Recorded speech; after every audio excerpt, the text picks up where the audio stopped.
Hey, I think, yep, we should be live right now. Hi guys, this is Bobby Cool Daddy Slick Breeze.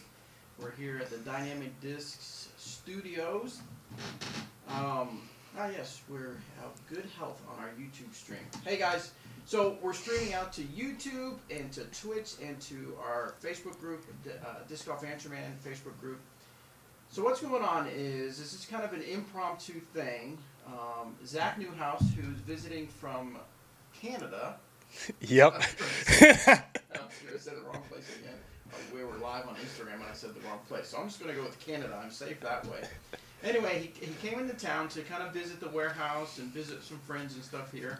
And I said, well, while you're here, let's do some stuff. One of the things I want to do is get you on the Disc Golf Answer Man, answer a few questions. And I thought, hey, we've got all this new equipment and all this stuff we're doing with live. Why don't we just do live? So this is going to be kind of just a casual Disc Golf Answer Man that we're going to be on live. We're going to go through some of the questions that you guys have already sent in that's on the Google form. And we are going to maybe answer a few questions that are sent in via the chat. Now again, it's just me watching everything.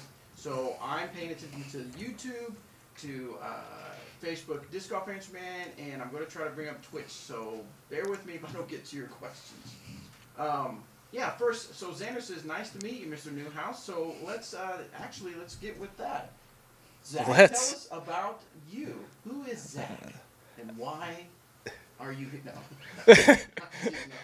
Tell us who is Zach? No, Zach Newhouse. I've been a member of Team Dynamic Discs for several years now. I grew up playing disc golf in Wisconsin and then spent 10 years in North Carolina and have relocated to Calgary, Alberta, Canada about 3 years ago now, and have tried my best to continue to play, but the weather is definitely a bit of a challenge. Mike, so now it just told me that the mic is off. That's weird because we just tested it. Talk again, Zach? Is it working now, Bobby? Well, we've got noise coming. We've got the bar moving. I'm not sure. Bobby, mic is off. What happened? Hold on. We've got power. Yeah, I've got power here.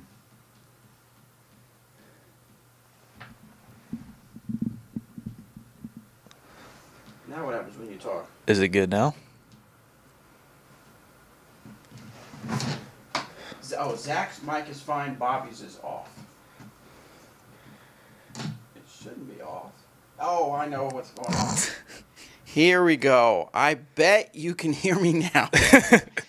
Oh my gosh. This is why you guys probably are laughing and you make fun, but this is why people have production studios where other people worry about stuff. So, yeah, what it is that I'm used to when we record the Disc Golf Answer Man, I'm mic 1. So I had mic 1 ready to go. Now now you should be able to hear me plenty fine now that I've got that turned up. Give me a signal on the YouTube channel. Let me know. Yep, all good now. There it is. Yay. Nice. All right, yes. It works when you have the right microphone turned up. Okay, so we got to know you a little bit more, and now we can hear me.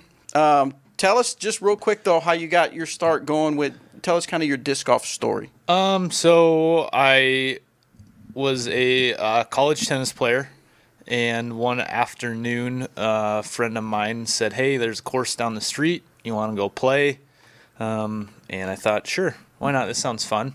So we played casually for probably 2-3 years. Met a couple people in kind of the local scene, local club, got into it a little bit. I didn't really start playing tournaments until I'd moved to North Carolina a couple years later. The disc golf scene in Charlotte, North Carolina, if you're not aware, is pretty substantial. And so got into really competitive tournaments and league play and everything like that, living there. Met some really great people. Kind of advanced my game to the point where I turned pro, I believe, in 2008. Yeah. And have just tried to evolve ever since. Excellent. Why I remember, I can't remember when I first met you. Obviously, you were already on the team. I know that at GBO. Did we? Okay, that would make sense. We were at Applebee's for dinner. Okay, I remember now. Yep, we all had dinner and at it had Applebee's. to have been in like 2009. Yeah. Something like that. That's crazy. Yeah. And then, of course, I remember meeting up. We went to the, what's it called? The outdoor retailer show. Yep. And because you were there working for Timberland. Yep. I was going to say Columbia Sportswear, but that's completely different. And so anyway, so I've known you quite a few years, but I've only seen you on occasion and stuff like that. So very cool. So we're going to do a player interview. If you've been listening to the Disc Golf Fantasy podcast, you know that we've been doing player interviews where we actually spotlight individual team members per podcast. We'll dive more into his disc golf career and stuff like that in that particular episode that we're going to record as soon as we're done here. We won't go live with that one. I don't know. Maybe we will. We'll see how this works out. If I can get the mics to work fine. But we'll record that, and you can listen to that later on down the road. To learn even more about Zach Newhouse. But I thought we could just actually dive right in and get some disc golf questions answered. Let's do it, yeah. Okay, so I'm going to pull up the Google Docs form. And where did I put that? Let's see. Here it is. All right, so this one is from Luke. He put his name as Luke Daddy Hit Trees. Oh, that's fantastic. Very clever, Luke Daddy Hit Trees. He says, first of all, hey, guys, love the show. He has two questions. What recommendations would you give for someone that wants to reinvent their disc golf club? My city has a club, but there's absolutely no communication with players and the DG club. Should I create a new club? What are your thoughts? Wow, that is a tough one. I would say, if you can get, your own little club going, see if you can get some support from couple other people and start running some just weekly stuff to try to get more people involved and try to grow it from there. And if you get to the point where you have enough people, then you can kind of sort of elevate back into what your club may have been in the past or even better. I mean, without knowing the the ins and outs of each club, it's hard to tell you like, oh, just forget them and start something new. So, I would definitely try to exhaust all you can to make the club that's already there work for you. Yeah. Have you ever been really involved with clubs at all? Been involved with them. Yeah. Like I said, in Charlotte, our club had probably 500 some people. Oh my gosh! Wow, that's so it's pretty wild. But there's definitely you get the little groups and pockets of people here and there that want to be part of the club, but at the same time want to do their own thing. So it all just depends on the size and kind of the support you have within your local community. Absolutely. All right, let's see. His second part of his question is, how would I get the ball rolling for getting a new course in my city area? How do I go about this? Do I approach my city?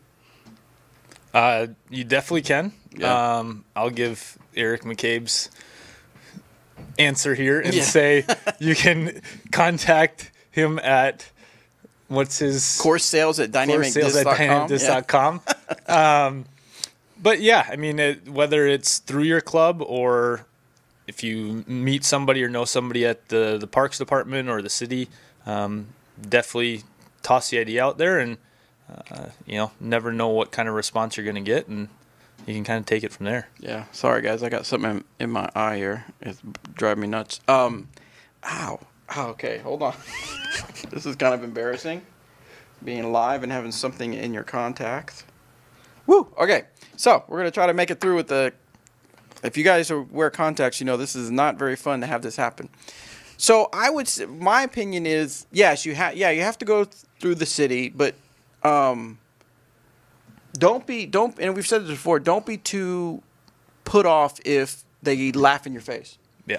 Now, disc golf is getting a little more well known, and I bet you 5 years ago you might get a better response now than you did 5 years ago, just based on disc golf being a little more prevalent in city parks and stuff like that. So, but don't be discouraged if they just immediately turn you off or turn you away. You just got to keep going at it. You got to find the right people to get in. I mean, there's times where Even here in Emporia, when things change as far as different organizations, as far as organization heads, we find out that someone even knows about disc golf, or they're all for disc golf. We're like, yeah, now that's the person we want to talk to. So you definitely need to get to know people in that area, because sometimes it's not always what you know, it's who you know. Let's see. Next one is from Marge. Oh, no, we don't want to do that one because that's a weird request. Someone wanted to use one of our images, and I'm not sure why they used it here. Scott asks, as an engineer and disc golf enthusiast, I'm very interested in the process of designing discs. Is there any engineering that goes into mold design, or is it more of an artistic trial and error process? Is there an engineer, designer you work with to create the physical mold? Do you ever do any prototype like 3D printing to test out a design? Scott, I'm assuming you're probably fairly new to the Dynamic Disc, Westside Disc, Latitude 64 world. How it works with us is that we have Thomas Ekstrom, who lives in Sweden, who works at the Latitude 64 factory. Latitude 64 started molding discs, I would say, a little bit over 10 years ago. They had, been disc golfers, and they came together. There was 4 of them that thought, you know what, we can probably make discs too. We'd like to try to make discs in the disc golf world, and they learned how to do it. And thankfully, Thomas had the knowledge to be able to design. I'm not sure what specific like background, educational background. I've never actually, if I've asked that, I don't remember his answer. And so they design our discs. Now, when it came fast forward to all kinds of stuff, and when it came time to design discs for us, I know that we talked and thought it would be a good idea. And the way it works with us is we give them ideas with their knowledge that Thomas has of creating discs. In other words, we say, well, we've got this that's a little stable. We want something that's a little more stable, that's got a lot more glide, that finishes a hard left. And he draws it up, shows us what he can make, sends us prototypes. We throw it. We say, yes, it's good. No, it's not good, and stuff like that. And so I know, or at least I haven't heard, that they use 3D modeling. I don't know if they do. No, I think right now they're I hate to say seasoned enough, but they have enough experience where they can be able to just pump out some prototypes, some 10 to 20 of them, and then that way we can all test them and stuff like that. I wish I could give you more. I'm sure you being an engineer, you're probably wanting more of the engineer answer. I just don't have that for you. And we've interviewed Thomas at least twice on the show. So if you can go to discgolfinstrument.com and find Thomas Ekstrom interviews, I bet you'll find out probably more of an engineer answer that you're looking for. Next one is from Kelvin. First off, great show. Keep up the good work. With you guys being big fans of The Office, are you fans of The Office? Oh, yeah, you bet. Okay, being big fans of The Office and Star Wars, has Dee Dee looked into doing a line of The Office or Star Wars like how there are Marvel comic discs? First, let's see who's your favorite character, Zach, in The Office? Oh, man, there's so many good ones. I kind of like Andy. I'm a fan of Andy. Really? Yeah, Andy Bernard. He cracks me up. I don't know what it is about him. Yeah. Really? Yeah. I didn't know what to expect, but that's surprising. Yeah. I mean, there's the obvious, Maybe that's what it is. The main characters are so obvious that I feel like of the rest, I really kind of... Andy, he can be funny. I'm at the part where Michael is gone, and now Andy is now the general manager. Yeah. So they show a lot more of his antics and stuff like that. So, let's see, who's your favorite Star Wars character? Oof. I don't know. That's a tough one. I think you just gotta like and appreciate the Luke story. Luke Skywalker? Yeah, that's fine. Who would you put on a disc? That's part of its question. Disc? Oh, from The Office. Would you put Andy? Yeah. Man, no. I'd probably put, for the humor factor, I would put when Gabe dressed up as Lady Gaga for their that's good. Their Halloween. That's good. I'd want to put. The episode where Andy gets a tattoo from his coworkers, yeah, the little Nard dog, yeah, I'd put that on and see how many people would understand the reference. Yes, that's a good one. In fact, I could Dimax that, see if people get the reference. Yeah. He did ask. So part of his question is, how come we don't, or have we ever thought about? So real quick, the way we can do Marvel is we are the official. We can officially do it because we purchased the license to be able to put Marvel on our discs. I know that Disney is kind of the big parent company of all that, but having Star Wars is a completely separate license. Yeah. So just because we bought, and as a matter of fact, an interesting tidbit is that even though we've bought the licensing for Marvel, it doesn't mean that we can do every Marvel hero under the sun. There's still certain entities, such as like Deadpool and stuff like that you have to pay separate licensing. Right. I thought that was crazy, but it makes sense. So Star Wars is on that. It's like a whole nother license, a whole nother price tag. Not a cheap one, mind you. A whole nother price tag. And so that would fall along the same lines of The Office, as I would imagine. There would be some licensing and stuff like that to officially do The Office. Now, of course, you see people doing stuff, from Star Wars and all kinds of different places. But you'll never find anybody that's like from a company, business official type stuff. Right. You might here and there, but it's not official. It's not, or at least it's, copyright infringement is basically what it is. Anyway, next one is from Kevin. Greetings and salutations, Disc Golf Fans, man. How are flight numbers picked? Do sponsored players go and throw prototypes and give feedback? This one's kind of along the lines of the other guy. He wants to know how discs are initially designed. Well, we already talked about how they're designed. Yeah. But as far as flight numbers are picked, that's as much as it ticks off people.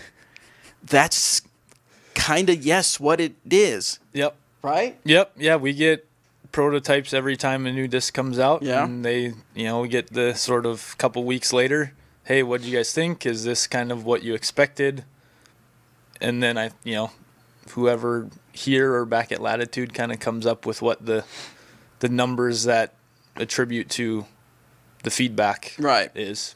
Now, by this time, there's enough experience to kind of, like we're not going to have someone say that should be a speed 9 and someone else go, no, it's a speed 15. No, you're going to get like variances of 1, maybe 2 speeds. Mm-hmm. But yeah, I mean, I've heard people, where I've heard talk where certain discs should be a glide 5, and then we hear back from somebody else is like, it's more like a glide 4. Yeah.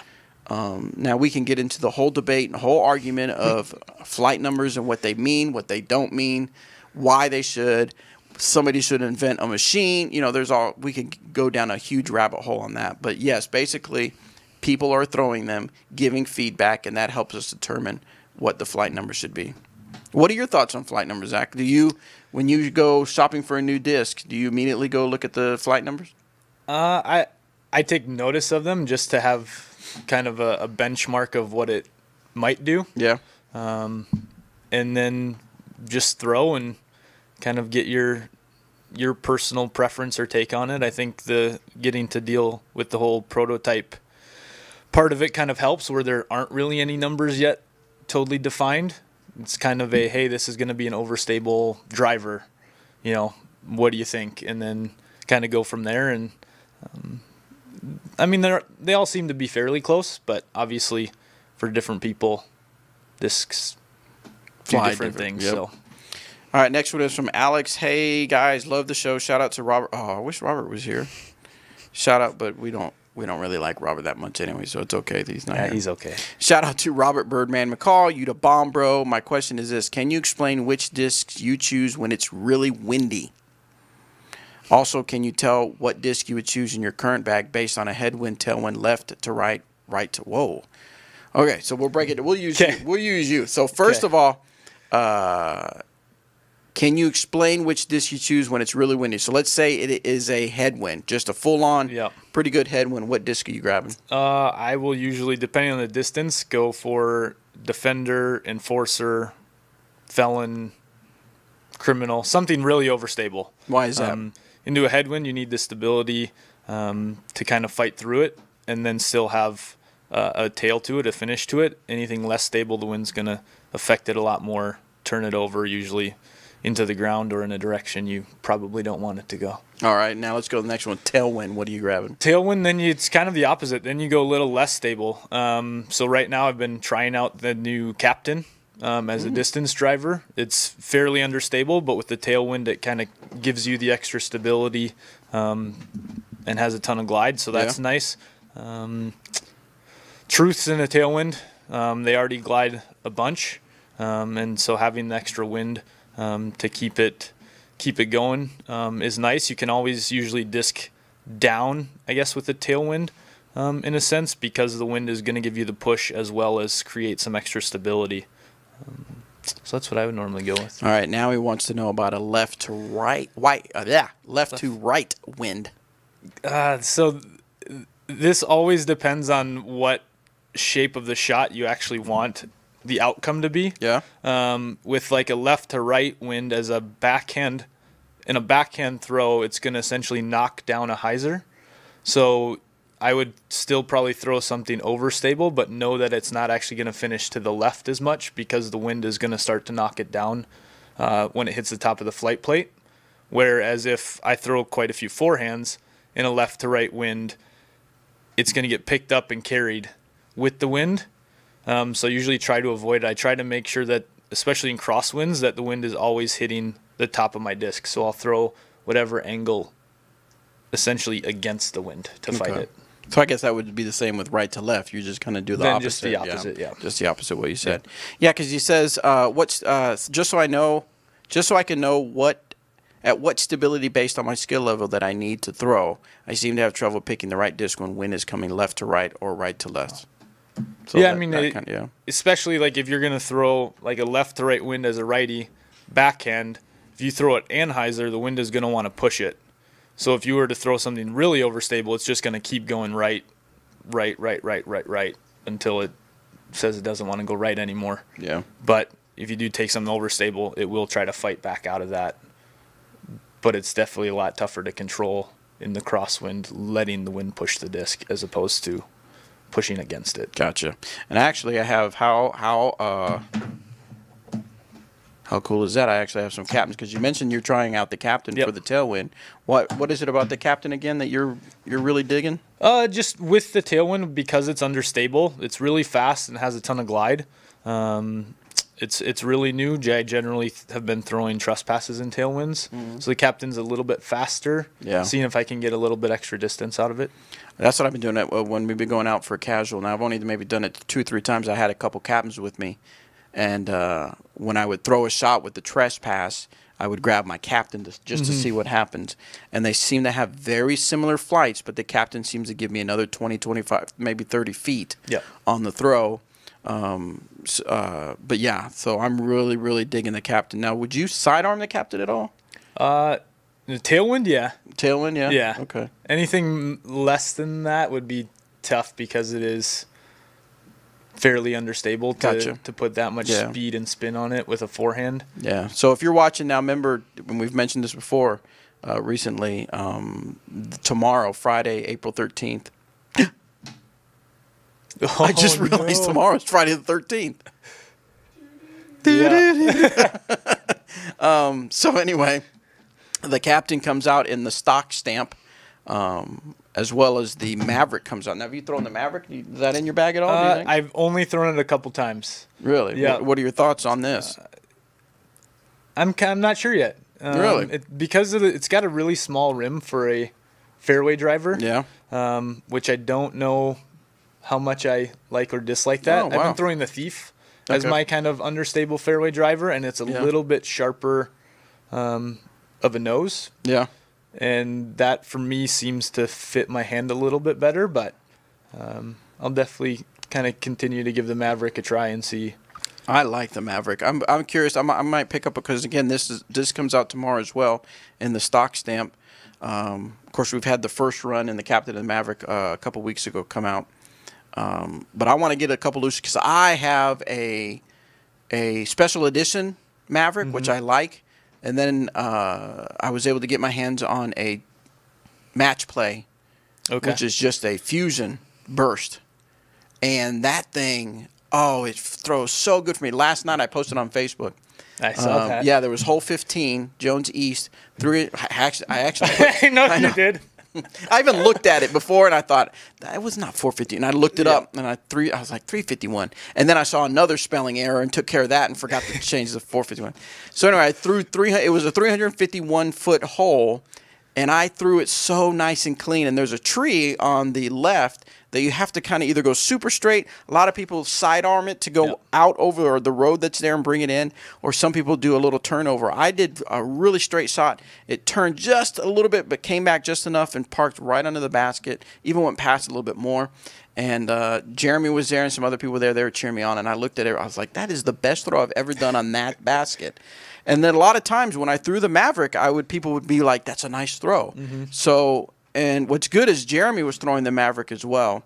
And so it's just a really good disc for all skill levels. So obviously you can't have every mold in your bag, but I would definitely give it a try because a lot of people are really enjoying the Maverick. So anyway, tomorrow, 11 a.m. Central, the Lucid Stock Stamp Captain and the Lucid Stock Stamp Maverick. All right, that's enough commercial time.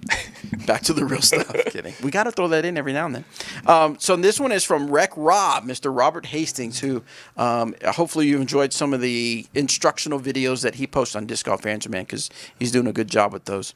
He says, hello, Disc Golf Answer Man, the other Robert here, working very hard on putting. As we know, at the end of the day, putting is the key to going from a good player to a great player. My question is, when I'm putting, I have a hard time letting the disc go anywhere outside the chains. Makes me want to just jam the putt every time. What tips can you give to just let yourself let it go, so to speak, and trust it will find its way back to the chains? Wow. I'm trying to piece together the outside the chains putting. I'm assuming you mean from longer distances. Yeah. For me, I generally try to stay essentially within the chains until probably about 50 or 60 feet. And then when you do have to kind of add a little bit more height or, Heiser to get it to travel that extra distance, I try to visualize a point about halfway between myself and the basket of sort of where I want that disc to go. So you just kind of pick a line and find that spot and then just essentially aim at that spot and throw your same normal putt and not worry about essentially the basket, but hitting a point in the air or out in the distance and let the disc kind of naturally then fade back into the basket. Gotcha. Good stuff. I'm trying to find a few questions because some of these questions are directed specifically at Eric. So I want to be fair to these guys so they can. Absolutely. Let's see. If you got a question on YouTube, let us know if you have any questions. Let's see. Some people comment, need some Marvel villains too. What's up, Jarrett? How much will they be at Sports Academy? I guess we have some Academy Sports for Marvel stuff. Oh yeah, I'm not sure what the pricing is over there. I gotta imagine it's not going to be too far off what we have prices here. No, I'd assume it'd be what the regular price is here. Let's see if we can find another one. Oop, that's part 2 of that question. Oh, this is good. Johnny, this a lot of people are asking this on Facebook. Johnny from St. Louis says, will the Lucid X Plastic be a limited run if put into production, or will this be a long-term choice for everyone trying to decide how many Trespasses to buy if they're released? So it sounds like a collector dude here. Yeah, a lot of people have been asking because we have the new Lucid X, which is a special blend plastic that we've put for the touring team. A lot of team members that are out there touring that kind of help raise funds for them. We have the Lucid X Trespass for Eric McCabe, the Lucid X Enforcer for Zach Melton, the Lucid X Felon for Eric Oakley, and then the Lucid X Convict for Paige Pierce. Some of those molds sold out really fast. So it's going to be a few months before we get more made and more sent here. Whether that's going to be a regular plastic that you'll see more often, I honestly don't know. And I don't know that. I mean, it depends on how popular it is, I guess. Yeah. And then how to make sure we can make sure we can make more of it, I guess. I know it's a kind of a silly way to say it, but we got to make sure that we have the capacity to make more and more. I would imagine that without knowing the specific plans we will want to continue with the tour fundraising. Yeah, absolutely. Initiative, and so we're probably going to keep it to where it's just tour fundraising discs. Now, whether you're going to see that in like a Lucid X Suspect or Lucid X, EMAC Truth, I don't know. I don't know if it's going to extend out that way.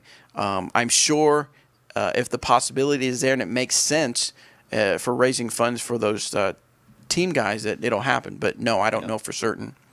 I know they did just post a sneak peek of a VIPX warship yesterday really? On, I think it was on Instagram. Okay. So they're definitely using that plastic for other things or testing it out to see what other molds they might be able to use it on. So I'd definitely look to see for more of that in the future in some way, shape, or form. All right, let's see if we can find another question. See if anything come across YouTube. The Reels says, do you hold the disc on the side farthest from you or on the side you're pulling toward? Side farthest from you? Do you hold the disc on the side farthest from you or the side you are pulling toward? I'm going with the side you're pulling toward is my interpretation of this question. I mean, because your hand would be here, you're sort of pulling that way. You can't really, I don't know, get your hand around the back side of it. Yeah. Not really. I mean, what do you? I think what it means is like, so like if you're going to throw away from you, it would be like this side. Yeah. Okay. You're pulling is this way, so do you throw like this? Oh. Or throw like this? Yeah. So it would be. Okay. I guess away from your body. So Anthony is explaining. He's thinking he meant, do you throw like this or do you throw like this? Right. Yeah. Yeah. Like, do you put the disc? Yeah. Your hand away from your body or like towards the basket? The reel says from your chest. Yeah. Okay. So like away from Okay. your chest Yes. or towards where So yeah, your hand with throwing would essentially be opposite of your chest. Right. And then as you let go, obviously you're opening up towards the target away from you. Yeah. But ultimately, I guess, when you're holding the disc in your hand, maybe not exactly opposite of your chest, but I don't know if you look at it on a clock, like 1 o'clock or so, holding the disc out in front of you so that your hand is at least on the other. Do you get pretty close to your chest with the disc? Fairly close. Yeah. So And like Eric likes to release on a little bit of a Heiser? Yeah. Because whatever he picks, he's counting on mostly kind of a flip up. Yes. Is that you or do you? I'm fairly similar. Yeah. Oh, okay. I prefer flat to Heiser versus Anheuser. Yeah. Yeah. I try to throw as straight as possible because the way I release the disc, if I'm not paying attention or if I screw up, I tend to do nose up and let go like this. Yes. And I get so mad. Yeah, that I that's easy to do. And because I don't have the power to make, if I mess up a little bit or something, it's not going to flip up. Mm-hmm.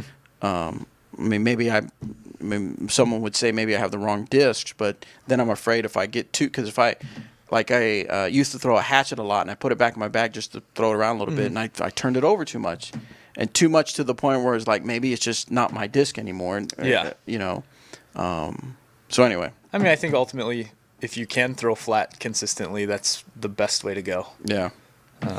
I'm just probably more confident with a little bit of Heiser on a disc than.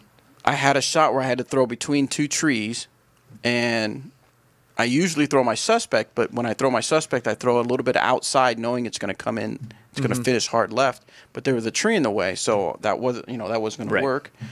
But I grabbed my deputy, and it was the deputy actually that I putt with. And I know that Eric says don't throw your putting putter, but it was the only deputy I had on me because I didn't plan my bag very well. And you hit a tree.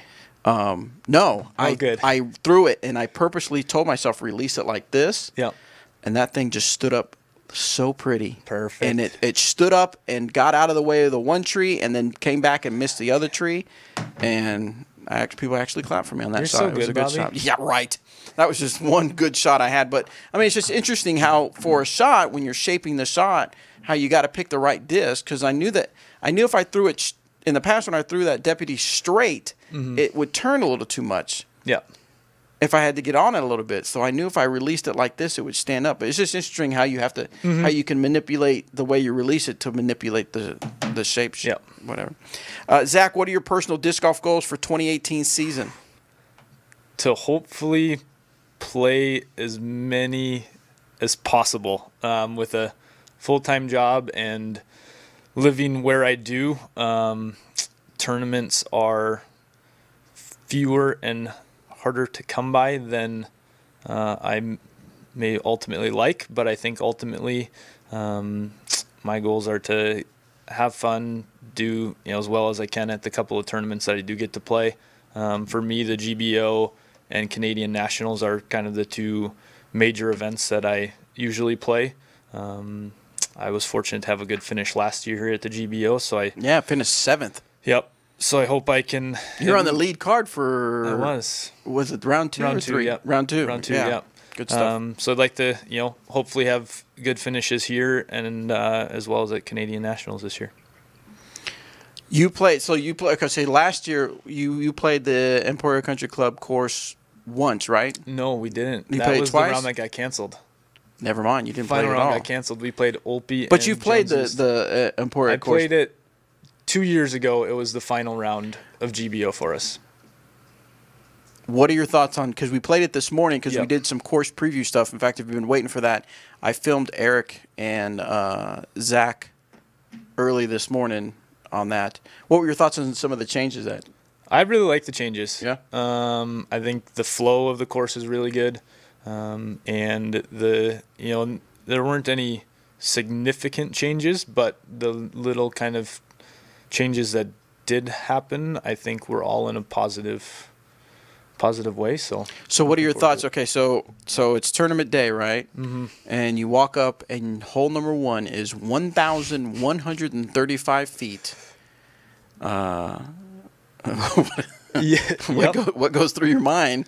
I mean, you're getting all amped up, ready to play, and now you've got to have 2 killer drives. Yeah, I think that first hole, especially being a long one, is just advance it as far down the fairway as you can, and then if you make do it one more time. If you do it one more time, maybe 2 more times. Yeah. If you make a birdie, great, but ultimately a long hole like that, especially at the start of a round, to just avoid kind of disaster. Yeah. If you can avoid taking bogey or worse, I feel like that's a positive start to the day. So I'm anxious to see the pros come out and play. So, real quick, get your opinion, and don't worry about any backlash. But what is your? Because as soon as we're done, you have to see that you're probably going to go hang out with the person that most dealt with this. There's a lot of chatter on Facebook and stuff like that. Pros and cons, people for and against. Yeah. The pros only playing one course. Yeah. Give us your real thoughts on that, Zach. My real thoughts are I understand why and appreciate why we're doing it. Obviously for the viewership and spectators and the touring pros that that this is their job and they want to have time to practice and play their one course and get it dialed in for them to have the best finish. Ultimately for myself, I prefer kind of the variety of playing multiple courses, and that's just a personal preference, and for me, not having disc golf as my primary source of income, I enjoy the challenge of playing multiple courses, different holes. But at the same time, when you play the one course over and over, you do have the, chance to better yourself. Right. To get the second time back on a hole or something. Exactly. So both ways are fine. Ultimately, for me, if it was my personal decision, I would like to play multiple courses. But at the end of the day, we're all playing disc golf. Yep. Let's see. Someone from YouTube says, what would be a step up from the Sheriff? I can do well with it with little wind, but turn it over too much in a headwind. The step up from the Sheriff would likely be the Defender. Okay. It's going to be similar speed and glide with just a little bit extra stability to it. Gotcha. There you go, Michael. Back to the Google form.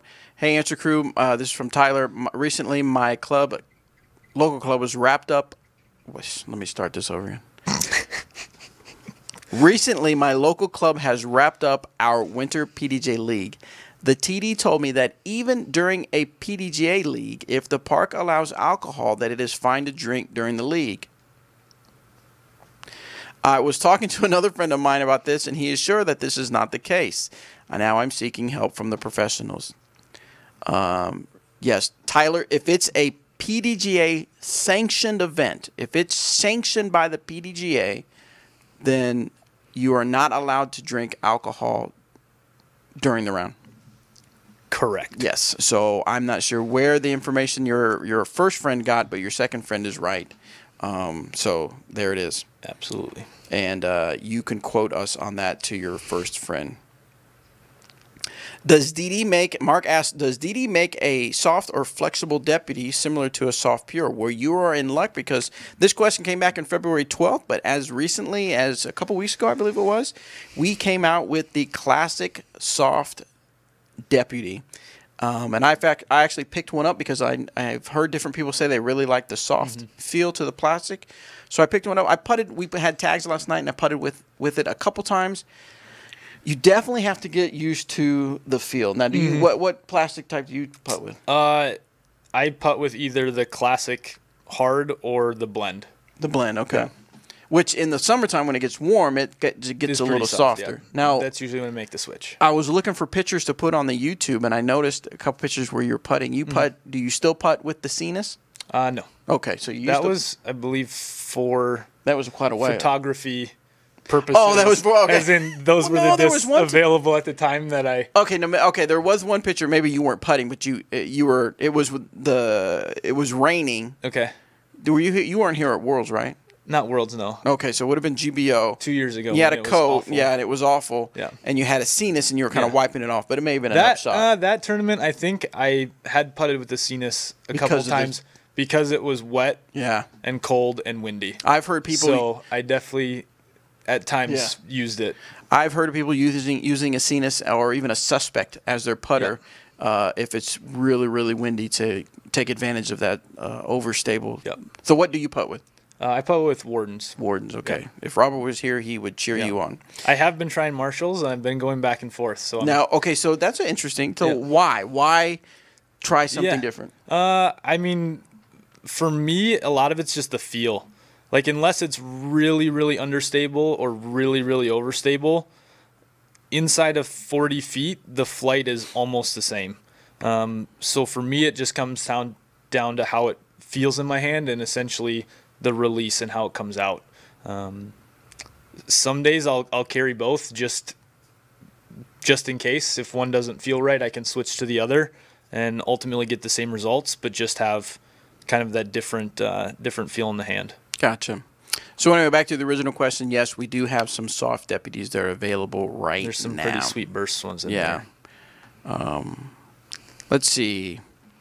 This one's from Justin. I can throw 600 feet backhand, but my forehand is terrible. 600 feet. Woo! Okay. Okay, so now last time we kind of had a little something when someone said how far they threw. Someone wrote in and said, hey, he really can do it. So maybe he can. Yeah, if he can, that's awesome. That's like, that's amazing. I can't say I've ever hit the 600-foot mark. Yeah. How far have you thrown? The farthest I know recorded was in the USDGC distance competition. It was 512. Dang, that's pretty good. So Justin says, after working on it for a year, I've decided to try throwing left-handed. Why? I'm going to start with mid-ranges and do field work, but am I supposed to fan grip or power grip mid-ranges? I never power grip mids or fairway drivers with my right hand. Should throwing left-handed be any different? My turnover shots are decent, but playing in Oklahoma wind requires a solid forehand lefty, or a solid forehand/lefty backhand. Man, if you can learn to throw left-handed, more power to you, because if you can throw righty and lefty, that would be fantastic. I'm sure it will not be the easiest thing in the world to do, but if you just can't seem to throw forehands well and you feel that you need that type of a shot, I'd say go for it and learn to see if you can learn to throw left-handed. And what was the other part of his question? I never power grips and fan grips. Yeah. To me, that's all a personal preference thing. I actually fan grip everything. I use the same grip on putters, drivers, everything, and I even use a fan grip because I prefer the kind of the control out of it versus the power grip. So I'll sacrifice the little bit of distance that I might get from a power grip and use a fan grip. So whether you do that right-handed versus left-handed, I think is ultimately just going to come down to how it feels in your hand to you. Gotcha. All right, I'm going to jump over to the Disc Golf Answer Man Facebook page, and I just shared it to the group, so hello to those who have joined us from the group. George wants to know, what is Zach's favorite course in the Charlotte area? Oh, man, Renaissance Gold. Really, why? Hands down, because it is brutally tough, but such an awesome challenge and such a good variety to it. It was probably the first true kind of championship-level course that I ever played. And it kicked my butt, and it was awesome. That's cool. So this morning when we were filming, I noticed a lot of times, not a lot of times, but quite a few times when Eric, now we know Eric's not known for his forehand, but he's been practicing and he's getting good at it. Mm-hmm. But you would step up and you're going for that forehand shot. What's a deciding factor for you on a hole that could go either way as far as what you really need to throw? A lot of it comes down to wind. Okay. Obviously what direction the wind is going, and then sort of which side of the fairway I want to stay away from. So if there's OB on one side or the other, I'll generally try to always throw away from it. So that if the OB's on the right, I'll throw a right-handed backhand so that I'm fading away from out of bounds. Mm-hmm. And obviously the opposite the other way. And sometimes it also comes down to just picking the most open space. There are a couple holes today where there's a few trees in front that you can kind of pick one side or the other, and I always try to find the most airspace to throw through, just so that if you are a little bit offline, chances of at least hitting the intended fairway is a more likely chance. Yeah, I know one shot. Sorry, Eric, but one shot. One shot you guys threw, you threw it forehand, and it went really well. I can't remember what hole it was, and Eric threw it and it hit a tree, and he was going for a much tighter gap than you, and you actually made mention. That's why I always throw toward the bigger gap. Yep. So, I mean, it's one of those things that, yes, no, or duh, but then it's just something that, maybe some people don't think about. It's always, can you throw through the bigger gap? Yep. And stuff. So we'll just get this one out of the way from Vash. Pancakes or Belgian waffle? I'm sure he wants to know from the... Anyway, important question. Which one? Pancakes. Really? Yeah. Why? Just growing up, that was... My dad would make chocolate chip pancakes on Saturday mornings, and it's nostalgia. I'm going with nostalgia. My mother used to make pancakes, and she used to make... put bananas in them. Ooh, that's always that was good. So good. And then you put just a little bit of peanut butter on there. Man, that's good. I do like waffles. Typically, when me and my wife, and it's a Saturday morning, we're like, don't want to fix breakfast, and we want to just kind of splurge a little bit, and we go to IHOP. Yep. Or actually, we don't go. We order in, and I have to go pick it up. Love you, babe. It's that... I get the pancakes. She gets the waffles. She really likes waffles over pancakes. There is something about the waffle flavor that I like. Have you ever had the famous chicken and waffle? Oh, yeah. Growing up, like the 10 years I lived in North Carolina in the South, chicken and waffles is a thing, and it's legit. There's one in Arizona that we've gone to the last 3 years, I think it is, and I think it's called Lulu's or Lolo's. Okay. Chicken and waffles, so good. What about Torchy's Taco? Now I'm on this. Never been there, man. I've never been to Torchy's Tacos. Oh, my God. You need to go to a Texas tournament so we all can go to Torchy's. They, of course, I'm sure our listeners know, but there is called the, what is it called? The Roscoe? The Roscoe. Yeah. Yeah. Yeah, Anthony. And as soon as, he, what? So anyway, yeah, it's a chicken and waffle taco. Yeah, that sounds amazing. Anyway, I'd be all over it. Let's see. Anybody at YouTube got questions again?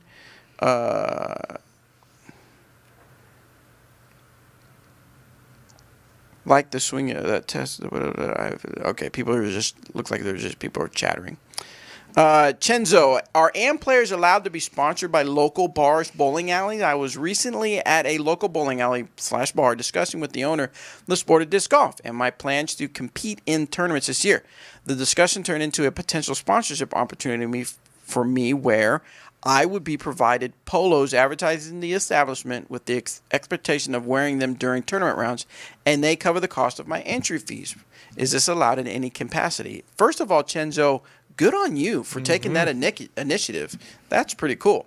Now, what is your feedback on that? I feel like there's no reason that you wouldn't be able to do that. No. I mean, there are people that are sponsored by local small disc golf shops. Paige and Ricky and whoever else are sponsored by a drink, kombucha. I don't see anything wrong with it. Yeah, there's nothing currently in place that would prevent you.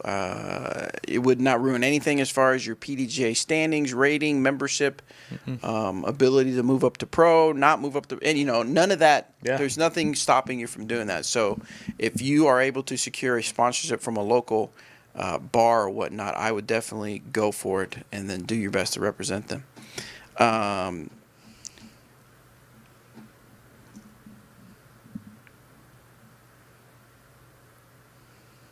All right, we'll skip that one.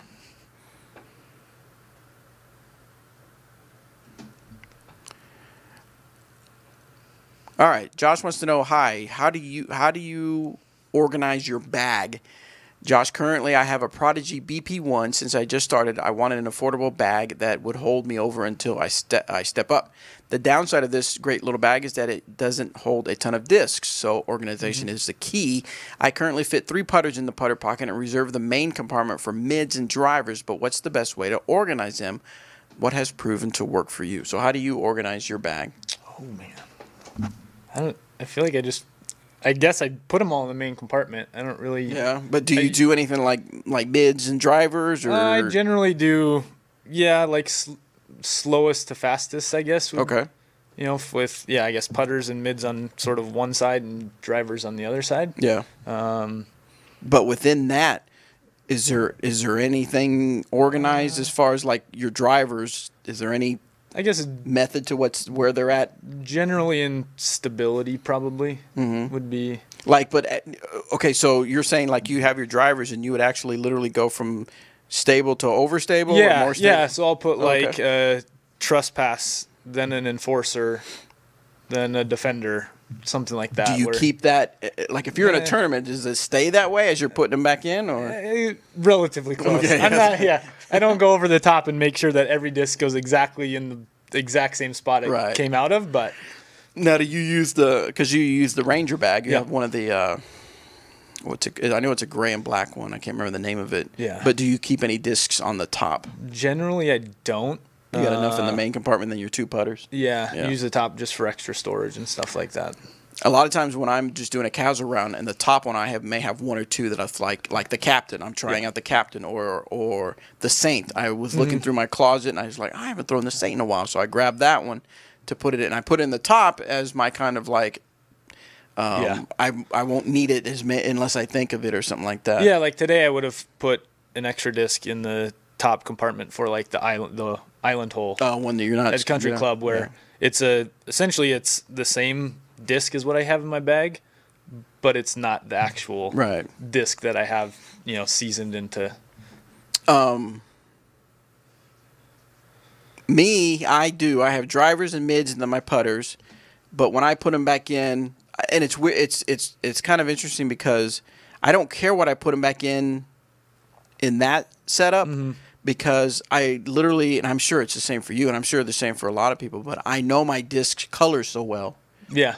Now I know some people have all white or that can't, but I can tell what my peach bio trespass. I can tell as soon as I look at my bag. I can tell which disc it is. I can tell my Maverick, my Suspect. I can tell exactly what it is. I feel like I can even do it by feel. Like I can go behind my back and just kind of feel and be like, "Yep, that's the Justice." That's. Yeah. So I don't know if we answered your question or not, Josh, but that's kind of how we do our thing. I would highly suggest, though, that you maybe, if you're ready to go to a different, step up in a bag, to maybe pick up something like a Commander bag because it will hold I don't know. I can't remember. How many would you think the BP1 holds? Yeah. 17 or 18. So the Commander might. That's actually quite a few bags. Commander might be a couple more discs, but. Yeah. Oh, okay, so Anthony says in the Commander he's fit like 22, so you can fit a couple more in the Commander bag. The Prodigy one says it holds up to 32. The BP1 holds up to 32, or are you talking about the BP1 is like a Ranger. Okay. $180 one. Yeah, there's probably not too many bags that you're going to fit a whole lot more than. That is a lot. Maybe the Latitude one. Maybe, yeah. The downside of this great little bag is it doesn't hold a ton of discs. Maybe he has the model number wrong. He's got to be talking about it different. Yeah, because they have a smaller version. The BP3 holds 17. The BP3 holds 17. So now I'm sure you guys are probably thinking, I just want to know what project you pick whatever bag you want to pick. Yeah. I don't. Well, I care, but whatever. I'm not telling you. But if you want to step up in the sense of you're wanting to step on your capacity and maybe style of bag, obviously the Commander or the Ranger bag will do you right. Both excellent bags. Yeah, I'd be curious how many discs he actually carries. Yeah, that's weird. When he says doesn't hold a ton of discs, I'm thinking even 17's a good amount. I don't know if I've ever played a tournament where I've carried more than 17 or 18 discs. Not sure about that, Josh. What's going on in the YouTube chatter? I need to fill a gap in my bag. I need to have a disc I can throw flat and have it go straight and come back left. Looking for a driver. What suggestions do you have for him? Flat? Yeah, I need to have a disc I can throw flat and have it go straight and come back left. I guess it all depends on arm speed, but my first choice or suggestion would probably be a trespass. Yeah. As a distance driver, it's got ability to turn a little bit, but it still has some stability at the end to come back and give you that nice long full flight on a flat shot. Let's see. Kyle Reed, it looks like he was on the YouTube. Maybe not anymore, but he has a question here on the forum.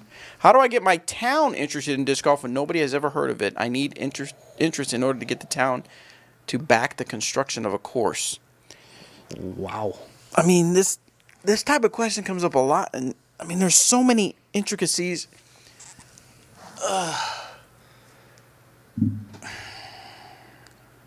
Go put a basket out in the park and just throw around and hope that people kind of take notice or ask questions or... Yeah.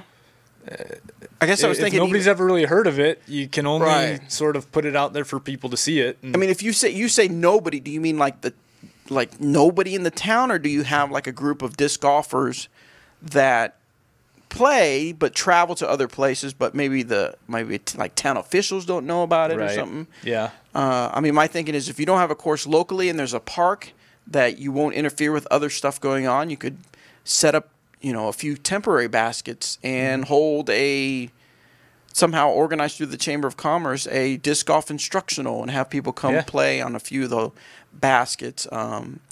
If you've got enough room and you've got enough people that have temporary baskets, set up a 9-hole course and do a mini and get that started every week. Have a mini a night, and then go back to the town and say, look, we have 20 people show up.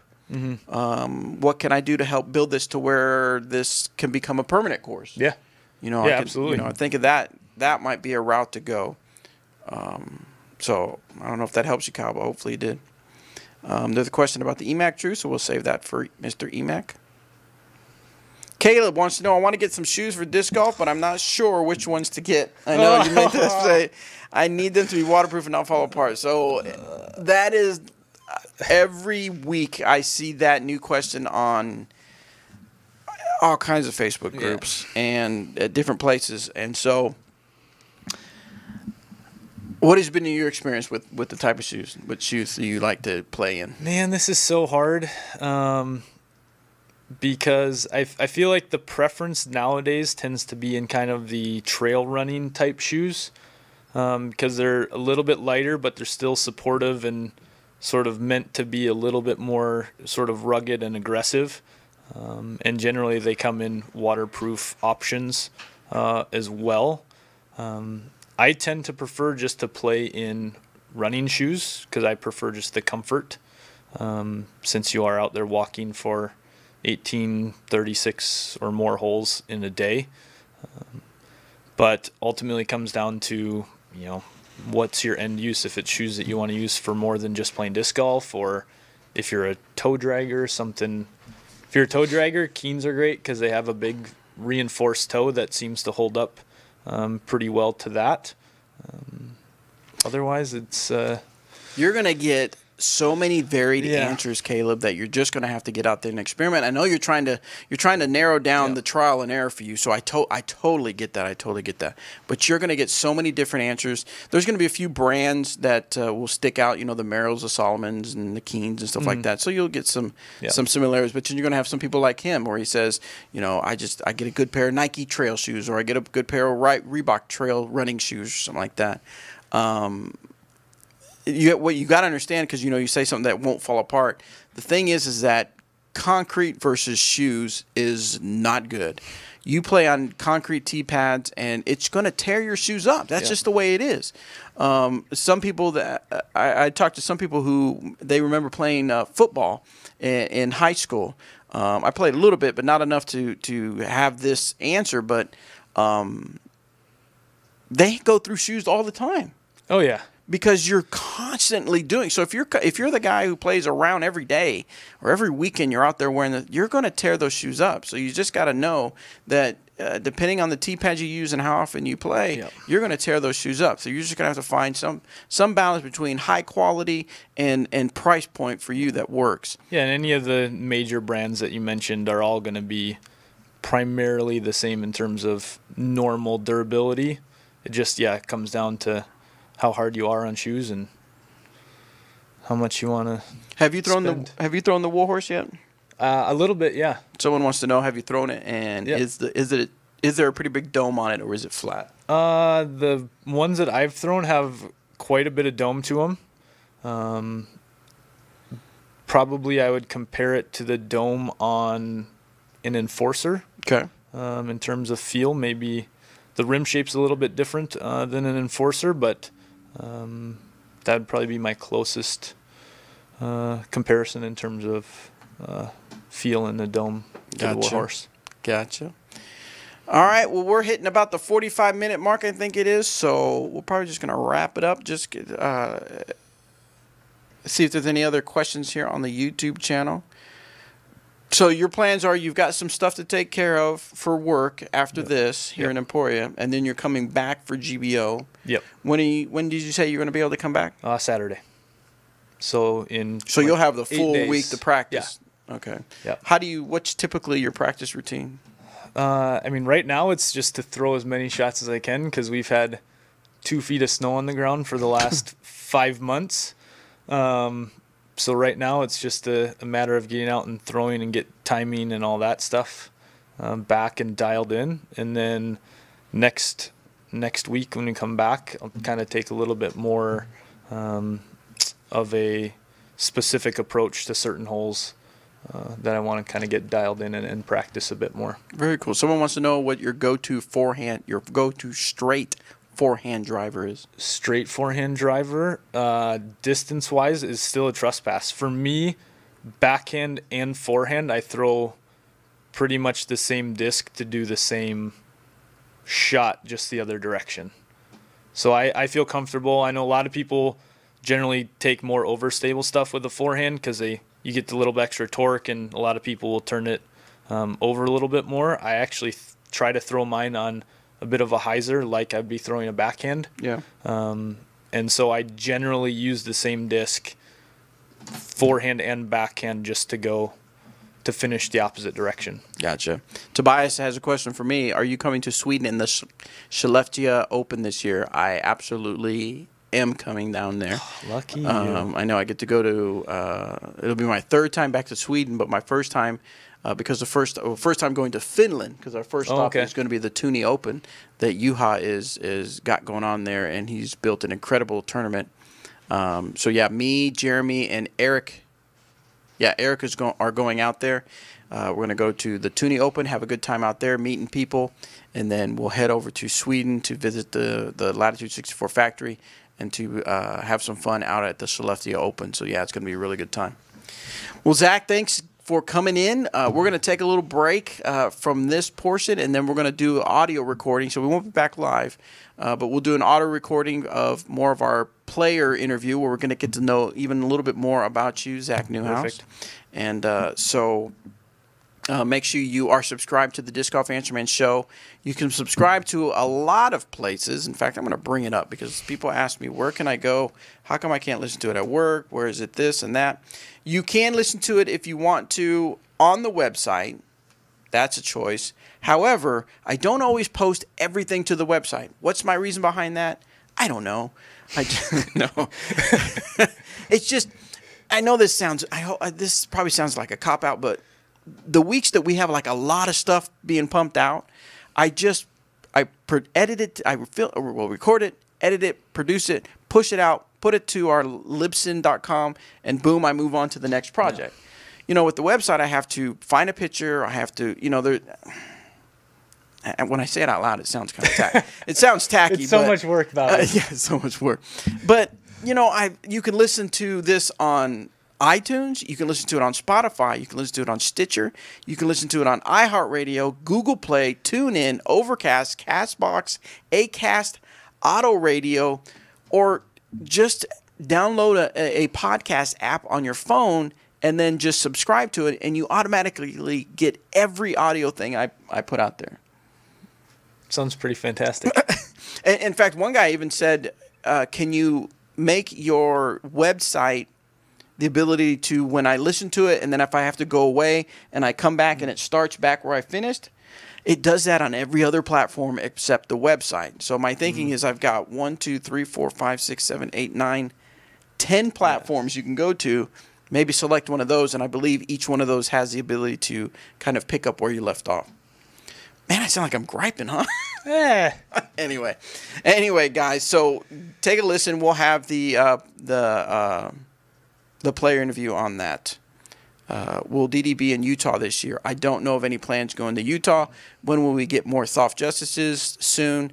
Any team member, I don't know when, but any team members planning on playing the King of the Lake tourney in Lake Tahoe this summer? I haven't heard of any, but that doesn't mean, you know, with 70 some odd players, I don't know exactly where everybody's going to be, but I haven't heard of anybody going to go play it. So, all right, that'll wrap it up here in Disc Golf Answer Man Dynamic Disc Studios.